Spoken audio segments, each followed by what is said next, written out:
Mike Angelino Sports. Gia, baby, we're back. Uh, Oh, Me and my little cuz, man. We're gonna talk about the Chocolatito fight, man. And remember, man, if you get butthurt, this is in the channel for you because we're gonna give it to you raw, like sushi. You know how we do it. So, yeah. So, I got my guest. Introduce yourself. yo, it's Andrew Sebastian Rincon, fucking young time, trained by the best, Mike Angelino. You know what I'm saying? We're here to Yeah, give it to man. you raw, baby. Raw, no condom.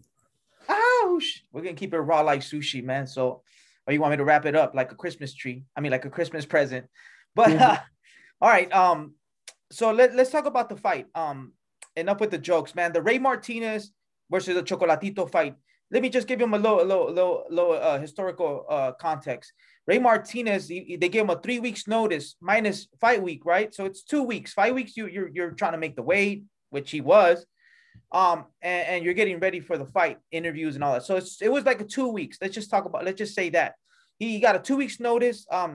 Chocolatito was gonna face Gallo Estrada for the third time, I think, if I'm not mistaken. But Gallo Estrada had COVID, or he couldn't recover from COVID, or there was an injury, something like that. But I think it was COVID. So they were gonna cancel the fight. It was in San Diego. So uh, uh, the zone and Matchroom, Eddie Hearn, they called Reynoso. They say, hey man, I know you have a guy named Martinez, and I know he's a 112 pounder, but you think he could fight at 115 to save the card? And Martinez's manager is Reynoso, not his trainer, is his manager, but he helps out in the corner and he gives them tips, but he's his manager. He made a phone call and boom, they made the fight. So he saved the card. It was a last minute notice for Martinez. He was in training. He was just training to make the weight, as I quote Canelo, and I'll get into that.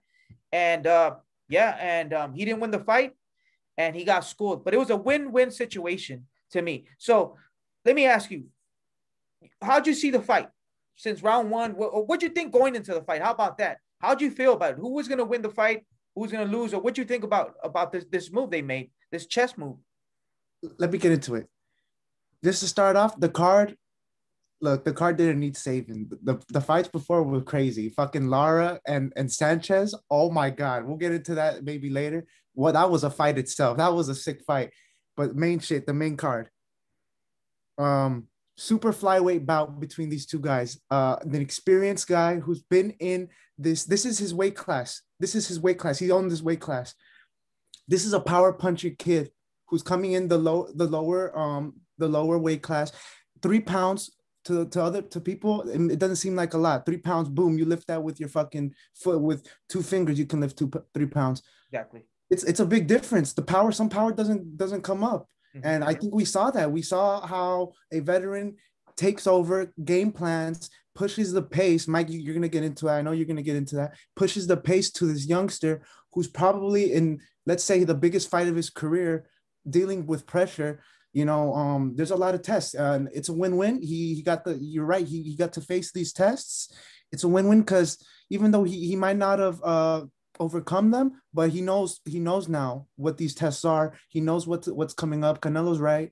Reynoso was right to take this fight, even though maybe he might have not been as ready as he should have been. He didn't make weight. Was that a factor? I don't know. Yeah, and I'm gonna keep it real, man. The kid got schooled. They gave him a boxing lesson. They took him to school, man. He's a power puncher. He one shot could end it all. But as you can see, he hit Chocolatito with some power shots, and nothing happened, man. Chocolatito took it. So that those 3 pounds to the regular folk, to the regular casual boxing fan, 3 pounds is nothing. It's nothing. But when it comes to boxing, it's a lot, Yep. especially if you're trying to go up and you're your power punchers. You have to get a fight to see where you're at. Let me see where I'm at. Let me see. Let me feel the weight. Let me see my punches to see where you're at. And it was just straight off the fly. And like I said, like Canelo said, Ray Martinez only trained to make the weight. He didn't train for Chocolatito per se. So yeah, man. What I saw is Chocolatito was just walking him down. He had the high guard. It was just like a Canelo fight, man. He had the high guard, very relaxed, catching shots, and he was changing levels on the kid. Boom to the bottom, boom, going up, going up. Then he went down, bah, bah. He was just giving him different looks and different combinations. It was just like it was just too, in the cartoons when there's like a hole and they're trying to cover the water's coming out and he plugs the hole here. Then he plugs the hole. It was just they were coming from everywhere, everywhere. He wasn't allowing Martinez to get his rhythm. In the beginning, he got tired. The kid got tired from getting pushed back. He wasn't used to fighting backwards. It got a lot of energy out of him. Couldn't keep his hands up in the second fight. The second half of the fight, his hands weren't up at all. They were practically down. He was getting open shots. Chocolatito was hitting up, down, tocando, fucking cabeceando, hitting him with nice hooks, not too much power, saving energy so he can consistently just batter this kid. You wouldn't see Chocolatito overhit, overswing, maybe in the early rounds, but Chocolatito was always on his pace, always fighting his fight. He just didn't let the kid build a rhythm. In the beginning, you could see maybe a rhythm getting built. He was landing some shots, Martinez, in the first 3 rounds, but after that, man, his power, Chocolatito was trying to take in that power to see how much it hurts him, how much it could affect him. I don't think the power wasn't hurting Chocolatito. He kept coming forward. And one thing that I like what you said is that he wasn't throwing big shots. They were all scientific shots. He was out of high guard, and they were just scientific shots. They were compact shots. Boom, he turned the shots, putting his body in them. Just how you're supposed to shoot a shot, how you're supposed to fight. If you want to study a technician or someone that knows how to fight, always in balance, is Chocolatito, man. A straight technician. The shot was they were just perfect how he shot. Textbook type shots, compact shots with science, spinning the shots. It was just perfect.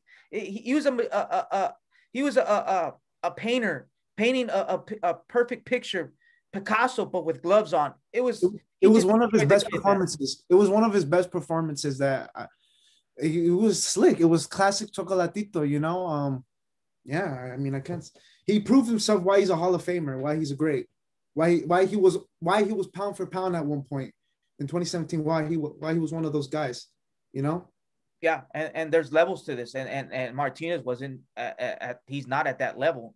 But like I said, it's a win-win situation, right? He took an L, but the L stands for loss. No, the L stands for learn. He's definitely going to learn off of this loss. So he got a nice bag. I don't know exactly the money they make, but I heard it was a good bag, not the great bag, not the best bag, because little guys don't really get the respect. And when it comes to respect, is the money.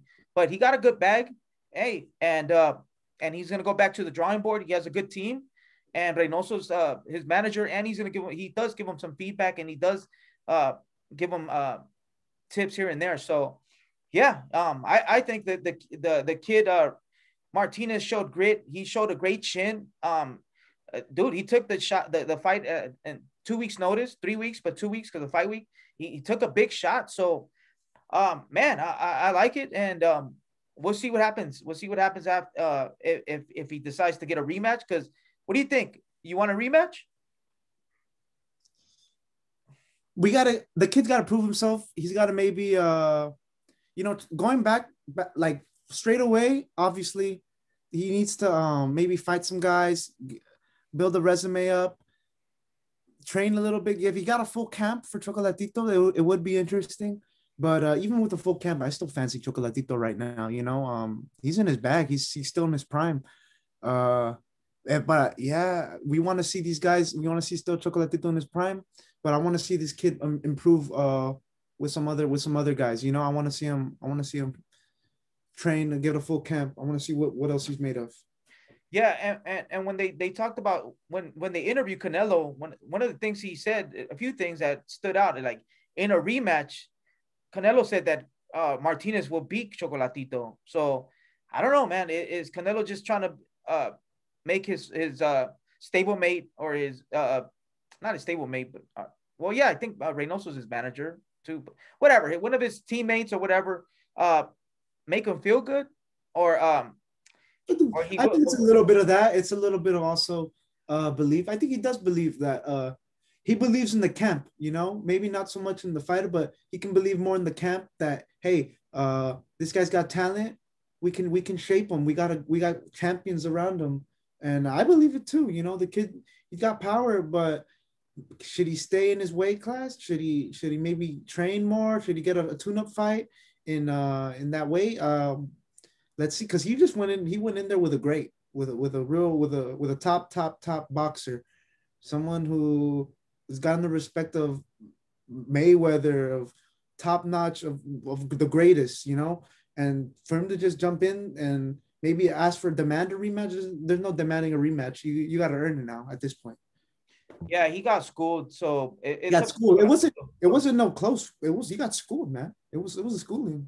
So it's up to Chocolatito if he wants to give him the rematch. Chocolatito has a fight with Estrada. Estrada won the last fight, but Chocolatito saying he got robbed. One thing I want to say that it made a little headlines. I don't know if you heard about it. Chocolatito's father got interviewed right after the fight, and he said that Chocolatito's del papá. He's de los mexicanos. He's the daddy of the Mexican fighters because he did defeat a lot of Mexican fighters. So that's a little disrespectful, but it is kind of true. When Keep It Real goes wrong, what do you think? Is that disrespectful or just Hey keep it man, real? hey man, we're in a world. Guess what? We got MMA. Is our neighbors. You know, it's our right now. It's our combat sport neighbors. It's we're the two biggest sports in combat sports, boxing, MMA. We see the characters they're building. You know, they got guys that talking shit about Brazilians, Kobe Covington, Conor McGregor. Hey man, no disrespect. He's beating a lot of Mexicans. It is what it is. At one point, Pacquiao could have been that guy. You know, when he was that guy. And so um, we got to give him his respect. Let him think what he got to think, and then let someone come and dethrone him. It's all part of the game. Yeah, yeah. So I mean, Gallo Estrada barely beat him. It was a close fight. It could have gone either way, but they gave it to Estrada, and that's what we want to see a fight again. We want to see them fight again. And man, Chocolatito, just like I said, he gave him a boxing lesson, high guard, chopping him down, body shots, uppercuts, overhand rights, goes down, goes up. It footwork, foot speed. He gave him the whole arsenal, and he took the kid to school, man. There's no ifs and buts about it. He won 11 rounds out of 12, and we'll see. But I just wanted to cover that. Man, the kid got schooled, but he'll learn from the lesson. Martinez will learn from this fight. Yep. You know, like you said, L's not for loss, it's for learn.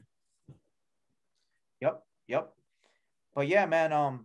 Anything else you wanna talk about before we shut it down that you seen in the fight? Anything else you seen? Like, man, I saw something, either a good thing or a bad thing. Let's talk about let's just throw in a little bit of that pre-fight. What do you think about that last round knockout that you witnessed? I saw your reaction. We were both there when you saw that last minute knockout Oh, it was by phenomenal. Lara. It was That was phenomenal, phenomenal. man. I felt like I was at a bar watching a fight, man. It was like at a parking lot. There was two fighters getting down. It No was skill, electrifying. just guts and glory, man. It was fire, man. It It was was a fire. war. That was a war. That was one of the best pre-fights I've ever seen. Yeah, yeah. It made the night, man. It was a fun night. It was a fun night. And then we got the UFC fight. Oh man. Yeah, Covington and Masvidal. What did you think about that fight? What did you think about that fight? Um, man, I wish Masvidal would have won, but hey, man, Covington's pretty dope, and he took him to the floor, and he did what he had to do. He just went to his bag, you know. He just went to his bag. That's it. But yeah, man. All Uh, right. but yeah, man, I'm gonna wrap it up. Anything you want to say before I shut it down?